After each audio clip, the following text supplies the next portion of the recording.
আমি মূলত মানুষকে সেদিন থেকে ভীষণ ভয় পাই, যেদিন থেকে বুঝেছি যে মানুষ মানুষকে নির্মমভাবে দুঃখ দিয়ে ব্যথা দেওয়ার পরও কোনো আফসোস হয় না।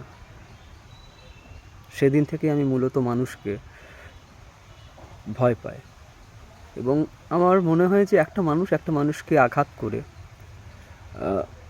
কষ্ট দিয়ে, দুঃখ দিয়ে কীভাবে শান্তিতে ঘুমাতে পারে।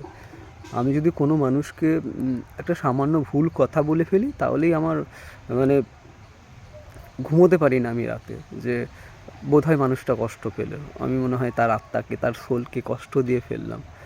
মানুষ তো শব্দের আঘাত দীর্ঘদিন মনে রাখে। শব্দের আঘাত কিন্তু মানুষ ভীষণ মনে রাখে। আর আমরা মনে করি যে আমাদের মুখে যা এলো আমরা তাই বলে দিলাম।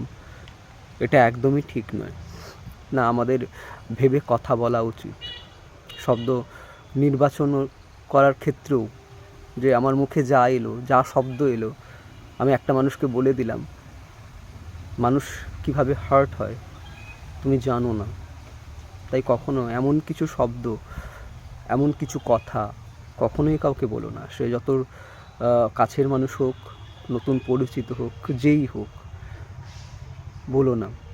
মানুষ কষ্ট পায়, এমন কথা বলো না।